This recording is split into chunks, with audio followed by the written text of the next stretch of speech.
Hey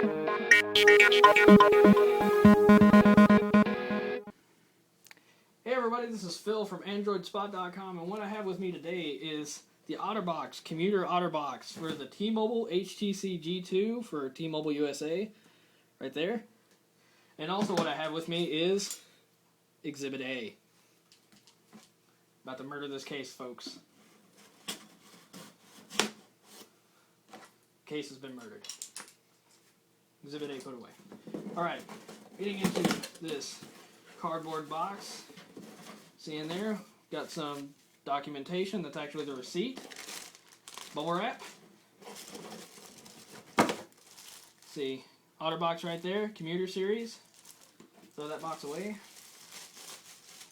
Plastic out of the way. See it right there, get a good feel for it right there.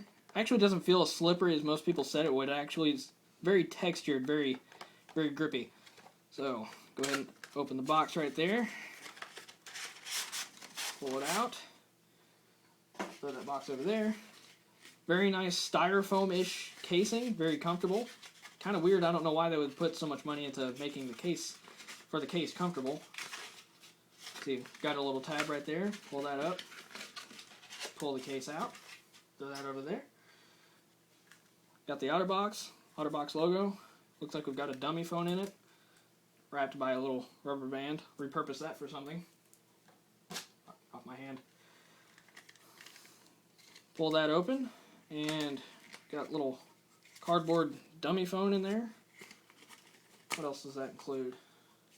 Oh, it's actually a screen protector with a little installation card, lint-free cloth screen protector right there to keep your phone fully protected. Resist the screen from scratches. Put this over here for later. And there is the Otterbox right there, and it looks like it's got a little, yeah, that was my G2 vibrating. It is on at the moment. It's a little silicone in wrapping as to not damage the phone with the very hard carbon-like material that the Otterbox itself is made out of. I've noticed that a bunch of people who reviewed this case didn't know what that hole's for. That is for the noise cancellation microphone at the top of the phone so that you don't get any interference and white noise from external sound sources while you're having a phone call. Got a little side right there for the volume rocker. Little slot right there for the micro USB port. Speaker grill, noise cancellation mic, camera and flash, power button, 3.5mm headset jack. And it doesn't look like you have any indentation for the dedicated camera shutter button, but we'll check that out later. Oh, here it is. On the top of the case, you have this little hard plastic indenture for it. I guess you could press that down once you have it on. Little slot for the optical trackpad right there and the screen. Got little teeth on the inside of it right there, as you can see. Holds onto the phone. A bunch of people have told me that if you remove the case and put it back on a lot, that these teeth start cracking and breaking off, and that these teeth are what shatters first whenever you drop the phone while the case is on it. I mean, obviously, point of failure, it's going to be the first one. So here's the back of the device. Mine is pretty much perfect, except for little tiny fingernail-like scratches on it. You just fit the silicone case onto it nice and tightly. Fits onto it pretty well. As you can see, the volume rocker is completely covered up. There's actually a little flap for the micro USB port. Little flap for the 3.5mm headset jack too. That actually plugs into it a little bit. Now, take the carbon-like back, kind of slap that on there. Very snug fit. I actually can't feel any of the teeth getting on there correctly. I may have put it on wrong. Let's fit the silicone wrap in there first. Push out any of these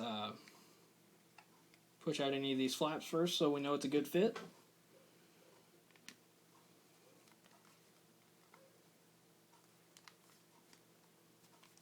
See if opening the case will make it fit any better. Put these flaps up.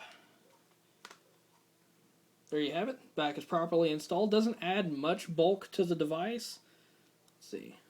Scoot this up here. Yes, I am running CyanogenMod 7 gingerbread. Funny stuff. I might do a review on that later if I get a request from it for the comments. Otterbox branding right there. It is very, very grippy. It's not slippery at all. I don't know what those other case reviewers are talking about. It's very, very grippy. Okay, go ahead and do the easy part and put the front on. Now, before you do all of this, before you actually put the Otterbox on, I would recommend putting the screen protector on first. It can be rather annoying putting the screen protector on after you already have the case on, as the sides of the device are already covered up by the case itself. So you've got plenty of room for pretty much a gesture area for the optical trackpad. Can easily access home menu, back, and search. Speaker grill is in no way encapsulated except for at the very top. It's not going to adhere noise at all. Put the bottom on correctly. Got a little microphone pinhole right there.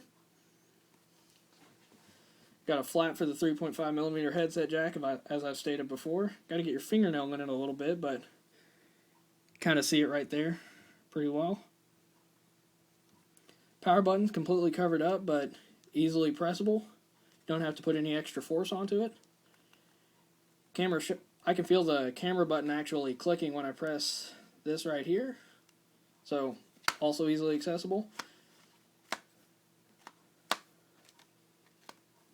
No problems with the hinge working. Otterbox prides themselves on all functionality of the phone actually still being usable when their case is on it. Got a little silicone flap for the volume rocker. Don't have to put any extra force there. And this flap also has a little fingernail holster right there. Open it and you have the micro USB port. So this has been Phil with AndroidSPOT. If you want a URL to AndroidSPOT, just look down there in the fluffy description stuff, as that one dude from Phone Dog likes to say it, and I'll talk to you all later.